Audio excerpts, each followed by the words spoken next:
Welcome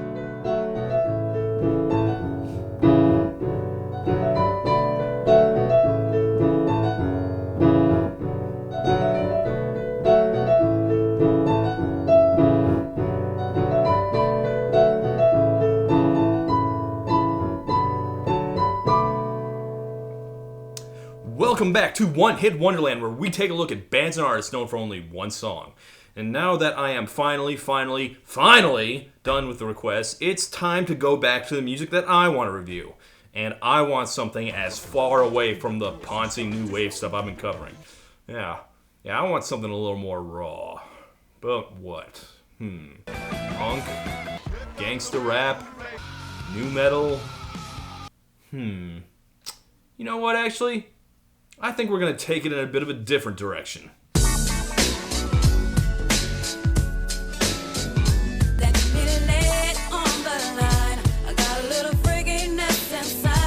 The year is 1995, and R&B is in the midst of a radical change in style thanks to the increasing encroachment of gangsta rap into the genre.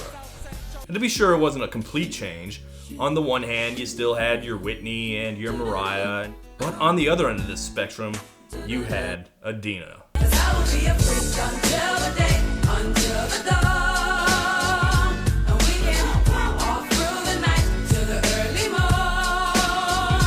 This is Adina Howard with her number 2 single, Freak Like Me. Seriously, an underrated song that I don't see anyone mention anymore. And if they do, it's because there was this cover version by a British girl group that mashed it up with a grinding 80s techno song, and all the big snobby music critics like Pitchfork loved it. And I did too. It's a great cover. The original is better.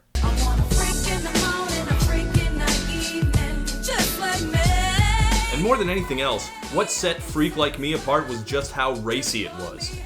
Adina Howard's entire persona screamed sex, as you can tell by the cover of her album, which introduced her to America ass first.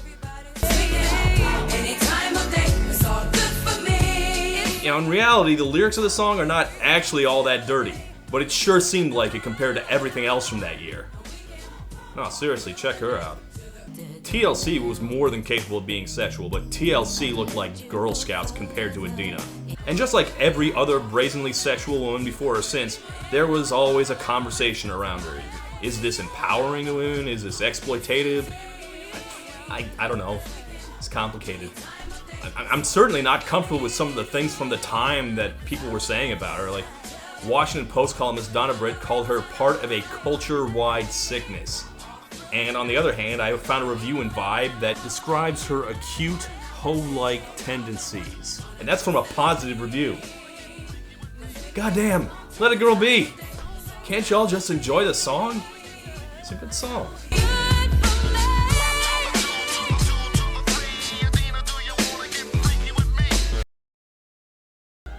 Adina Howard was born in 1973 in Grand Rapids, Michigan, which means she was only 22 when she got famous. That doesn't give me a lot to work with, so instead I want to talk to y'all about the state of R&B in the 90s. Now, ever since hip-hop began, there's always been an overlap between it and R&B, or soul, or disco, or what have you. But even so, there was still a pretty clear divide, as opposed to nowadays when they're basically the same genre. Let's look at where we were in 1992.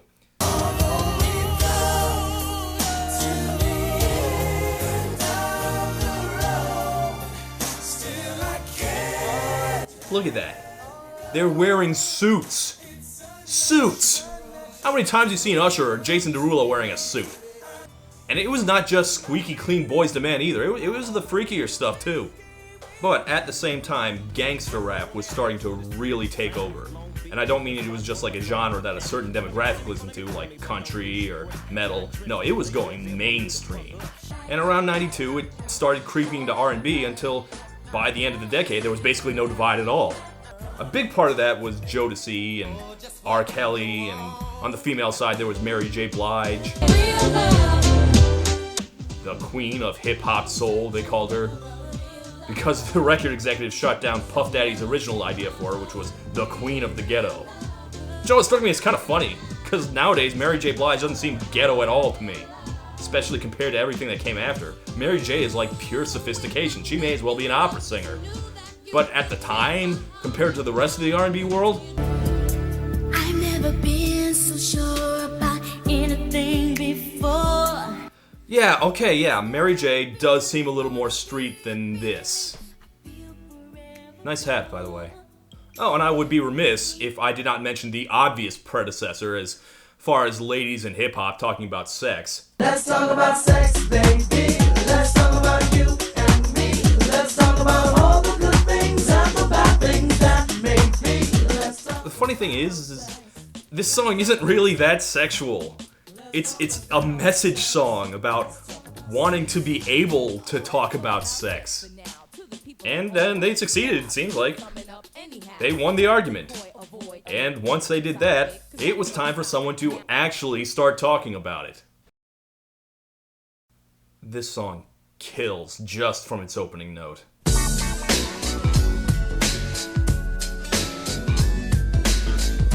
I mean, that is just some straight Dr. Dre G-Funk right there. I mean, it's got all the same influences. It's even sampled from a George Clinton song, just like most of Dre's stuff was. And she even quotes another George Clinton song in the verses. 'Cause it's all about the dog in me. She is the only woman I've ever heard call herself a dog. Like, usually that's not a compliment, right? But she means it in the sense that it's usually applied to guys, you know, as she gets around and she's not ashamed of that. You are that kind of man, 'cause I'm that kind of girl. As I've already said, the main selling point here was how explicit she was, especially for a mainstream chart topper.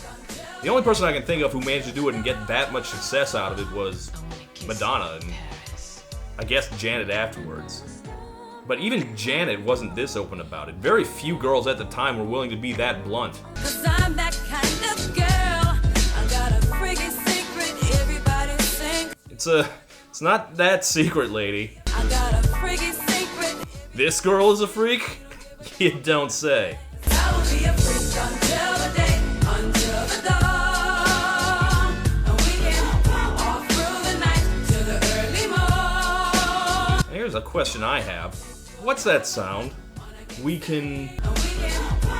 Now, I always assumed that was, you know, woof woof, like a dog barking. It's all about the dog in me.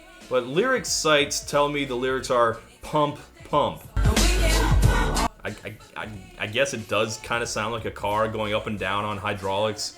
In any case, let this be a lesson. That sound effect is 1 billion times hotter than any actual words would be. A freak in the morning, a freak in the evening, just like me. Roughneck brother that can satisfy me. As far as whether or not this is exploitive, I mean, she was very young, and, well, I'm a guy, and I'm not gonna tell you I'm not enjoying this. Yeah, this gets the Todd seal of approval. But if you listen to her, it's confident, certainly, but it's not domineering like the hypersexual female rappers that came immediately after this. Like, they were very sexual, but they were also really in your face in a challenging and even kind of unpleasant and gross kind of way. Like they were trying to weed out any scrubs who couldn't handle them. And as a scrub myself, I never really enjoyed it. Meanwhile, this I'm all into. I don't feel threatened by this at all. So like, it's not for dudes to appreciate. But even if you're not attracted to her, I think you can get a lot out of this song. If it is empowering, I guess it's because she sounds like she's enjoying herself. A lot. I know that doesn't sound like a big deal. I mean, isn't that how you're supposed to feel when you're having sex? But a lot of the time, no, sex songs don't sound enjoyable at all. They sound like work. Like, take Sierra. Like, most of the time, she just sounds like she's trying way too hard. And it's also true for Lil' Kim, Foxy Brown, for Madonna, honestly, during her way too sexy phase. I mean, they just never seemed like they were having any fun. With Adina, I don't know if it's the beat or the lyrics or what, but when she sings about sex, I believe she's actually, like, having a good time. The song is upbeat, but it's, you know, it's just laid back enough that it doesn't sound exhausting. 'Cause we don't give a damn about a thing. 'Cause I will be a freak until the day, until the Or it might just be because she uses the word freak. I mean, you just can't take yourself too seriously when you're using freak as a verb. But when you've already turned the sexiness up to 10, how do you not get diminishing returns?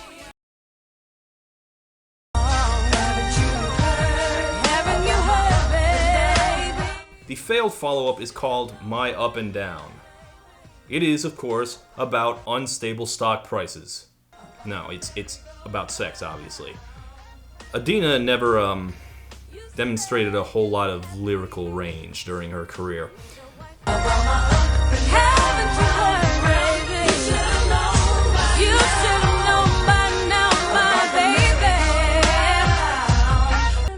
mean, it's not terrible, but I think they accidentally hit the ceiling. Like, it's kind of hard to promote a song when the video has you doing it in a sex swing. And this was too spicy even for BET at the time. Also, it rhymes round with round. Yeah, rhyming words with themselves, that's like a serious mojo killer. You don't ever do that. It's like on Cosmo's list of bedroom don'ts. She did release one other single, It's All About You, which, I mean, is kind of a switch from Freak Like Me. Freak Like Me was mostly about her, it wasn't about you at all. And it's all about you. I'm not saying these are bad songs. I could easily see them becoming hits, though not as big as Freak Like Me, obviously. But there's a lot of music that gets made out there. It's hard to break through, and Adina may have been too ahead of her time. A year later, Lil' Kim released her first album, which broke down all sorts of doors, but Adina was kind of a novelty at the time. I mean, if you listen to her album, this is the first song.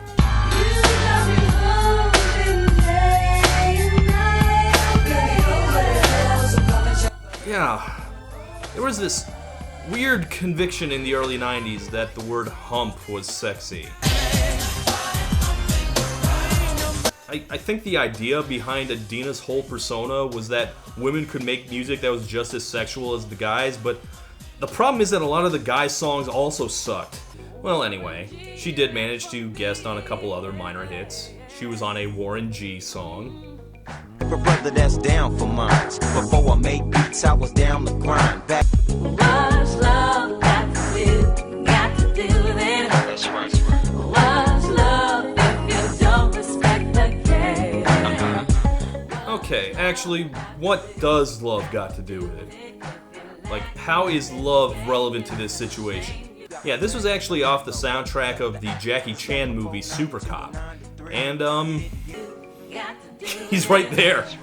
What's love got to do? Dance, Jackie, dance. Jackie broke 3 bones filming this sequence. But the second album, that was the one that was going to change everything. She had more control, she had better producers. Unfortunately, she also decided to smack talk one of her bosses. And that was the end of that. She got blackballed, the record was never released. Weirdly though, one of the songs from it did manage to get some airplay anyway. This is T-Shirt and Panties, written by, what, really, Jamie Foxx? The booty call guy, seriously. Okay, let's hear it. T-shirt and my panties on. T-shirt and my panties on. Yeah, I definitely heard this before. I don't know where, but I have heard this. T-shirt and my panties, got my T-shirt and my panties. Which, honestly, I don't really get why this managed to survive. Like, it's not very good. T-shirt and my panties on. You can't deny it. T-shirt and my panties, got my T-shirt and my panties on. I just kind of imagine her standing there in her t-shirt and panties, just like, yep. Got my t-shirt and panties on. Nah, this song sucks. Who the hell let the in-living color guy think he should be involved in music? Stick to your stupid WB sitcom no one watches, cause you're never having a music career. Not really. My nasty cry. I mean, she has released a few albums, but they're all on independent labels. And you'd think, considering her bad experience at the major labels, she'd be happier independent, but no, she does not like them at all. She thinks they're all bogus, rinky-dink operations, they've got no connections, they can't promote you. Which, yeah, I mean, makes sense. I haven't heard from her. Neither of you. So what's she been doing instead? Today. Cooking. No, seriously, she went to culinary school and now she has a restaurant in Austin. I like to think she has themed entrees like freak-like meatloaf, t-shirt and paninis. She could find the songs to back it up? Sure. She didn't have the most interesting voice, but she had the poise and confidence of a much more seasoned performer. Freak Like Me, that was always going to be a hard one to top, but if she had had more support, heck yeah. 1 to the 2 to the 2 to the 3. Adina deserved better, according to me.